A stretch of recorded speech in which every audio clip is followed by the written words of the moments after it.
wabarakatuh. Hai semuanya, selamat datang di video saya kali ini. Hari ini saya akan membahas sebuah profesi yang luar biasa, yaitu menjadi guru pendidikan anak usia dini.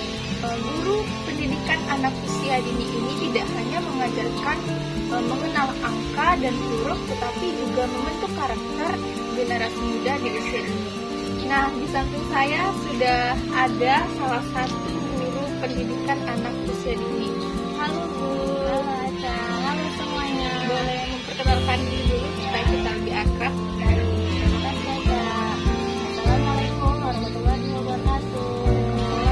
Hai semuanya yang nonton. Perkenalkan, nama saya Siti Arfalina, biasa dipanggil Ibu Halima. Terus profesi pendidikan saya yaitu pendidikan anak usia dini. Kenal semuanya. Kalau boleh tahu, sekarang Ibu mengajar di sekolah mana dan sudah berapa lama? Saya sudah mengajar kurang lebih 8 tahun di salah satu instansi pendidikan anak usia dini di Pekanbaru. Sekolahnya di TK Bunaya 2 itu di salah satu di Pekanbaru. Kalau boleh tahu, apa sih yang memotivasi Ibu untuk menjadi guru pendidikan anak usia dini? Ada cerita menarik yang menginspirasi tidak? Karena saya suka dunia anak, salah satunya. Kemudian saya karena melihat anak itu bawaannya happy. Terus kemudian kan saya juga dari kecil belum pernah nih masuk TK. Jadi karena sekarang kita mengajar di PAUD, jadi tahu nih pengalaman seperti ini jadi anak TK, seperti ini mengajar anak TK. Makanya saya suka dunia anak. Mengajar anak usia dini itu pasti penuh warna ya Bu, tetapi pasti juga memiliki tantangan-tantangan tersendiri. Nah, menurut Ibu, apa sih tantangan terbesar Ibu selama mengajar pendidikan anak usia dini? Kalau menurut saya sih ya, tantangan yang terbesar itu kayak anak baru pertama masuk, dia dari tidak tahu menjadi tahu. Kemudian anak yang belum mengerti apa-apa menjadi dituntut karena harus bisa mengerti apa yang kita ajarkan. Kemudian terus kita yang harus kita mengerti itu cara menjelaskan kepada anak-anak itu bagaimana, karena kalau kita salah ngomong pasti anak itu bertanya, karena rasa ingin tahunya besar sekali seperti itu. Pernah tidak Ibu mengalami momen sulit yang sangat berkesan selama mengajar? Misalnya situasi yang bikin Ibu harus berpikir keras untuk mencari solusi. Gimana cara Ibu mengatasinya? Contohnya seperti mengikuti pembelajaran seni. Pembelajaran seni ini kan setiap anak ada yang paham, ada yang kurang paham atau kurang mengerti. Jadi guru itu harus berkreativitas, anak-anak harus pandai mengikuti apa yang guru bilang. Misalnya contohnya seperti melipat kertas, anak-anak harus bisa mengikuti pembelajaran ini. Dan cara mengatasi anak-anak itu harus lebih memperhatikan kita, mengajarkannya harus pelan-pelan ke anak, harus face to face biar bisa mengikuti dan berkonsentrasi.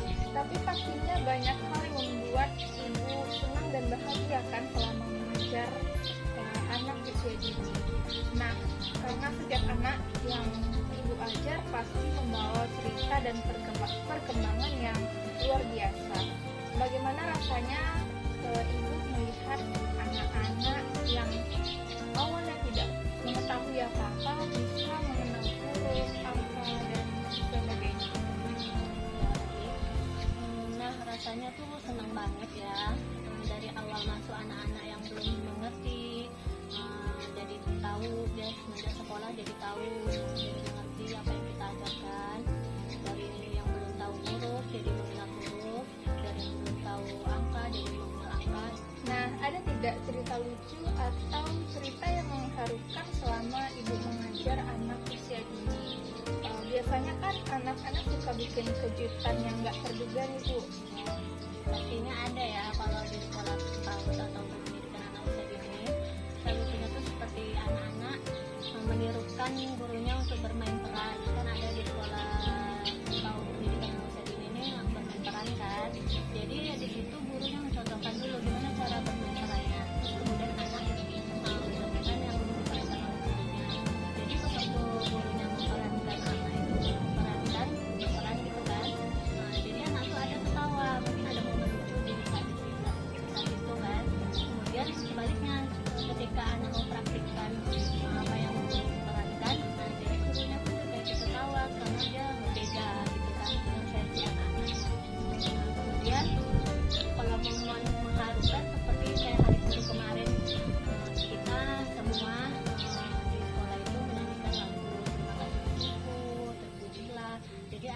satu anak yang terharu terhadap lagu itu karena dia tak mau berpisah sama ibunya kan.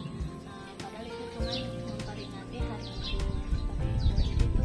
Jadi ada lagu tersentuh hatinya karena saat itu momen hari buruh. Jadi anak tuh menyanyikan lagu itu langsung tersentuh hatinya ketika dia bawaannya. Kalau bicara soal anak-anak pasti mereka sering bersifat spontan gitu ya Bu ya. Ada nggak kejadian yang bikin ibu tertawa sampai susah lanjut mengajar? Oh, ada pastinya ya.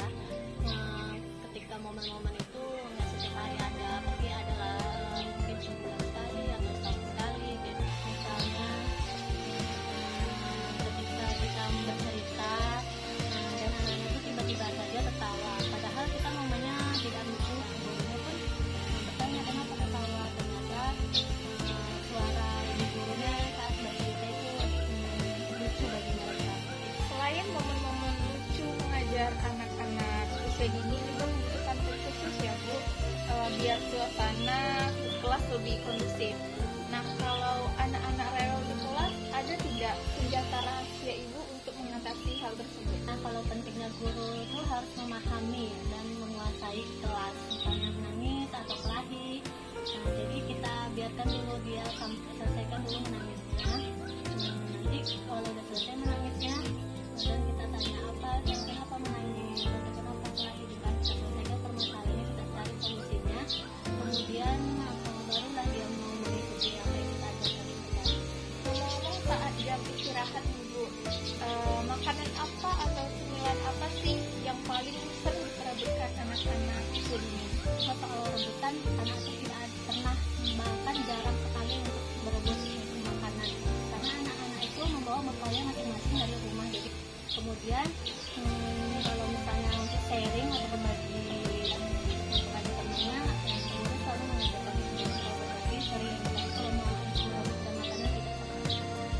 Wah, seru banget ya Bu mendengar cerita ibu barusan. Sebagai penutup dan mengakhiri video ini ada beberapa hal nih yang ingin saya tanyakan sebagai pesan-pesan untuk para orang tua. Menurut ibu, adakah pesan yang ingin disampaikan kepada orang tua tentang pentingnya pendidikan anak usia dini? Mungkin ada saran tentang bagaimana mereka bisa mendukung perkembangan anak-anak mereka di rumah. Saran untuk kalau sebagai orang tua, pentingnya kita mensekolahkan anak ke pendidikan anak usia dini karena di situ anak-anak mulai berkembang dan mulai rasa ingin tahunya, mulai bersosialisasinya kepada temannya, sehingga seusianya di saat di sekolah itu mulai berkembang dan anak-anak pun menjadi lebih kreatif dan lebih percaya diri terhadap dirinya saat di sekolahan di pendidikan anak usia dini dibandingkan anak-anak yang dia langsung masuk ke SD. Dan saran untuk anak-anak yang di rumah saja, orang tua itu harus punya waktu lebih untuk mengajarkan anaknya di rumah karena ketika belajar di rumah dengan di sekolah itu pasti jauh berbeda ya. Hasil akhir sebagai penentu perkembangan anak seperti apa. Nah, terakhir nih, saya ingin ibu menyambungkan kalimat saya menurut pemikiran dan perasaan ibu. Mengajar anak usia dini itu seperti anak yang mengajar anak yang kandung kita sendiri ya, karena mengajar itu kita harus sepenuh hati dan dari hati. Apa yang kita ajarkan kepada anak-anak mereka pun sangat senang karena guru yang dianggap orang tua kedua di sekolah dan guru penting belajar. Terima kasih ibu atas ceritanya dan pengalaman ibu. Semoga apa yang ibu sampaikan menjadi inspirasi untuk kita semua, terutama bagi yang punya minat di dunia pendidikan. Oke, baiklah, sekian sampai di sini video hari ini. Sampai jumpa di video berikutnya. Dadah. Assalamualaikum warahmatullahi wabarakatuh. Dadah, sampai jumpa kembali.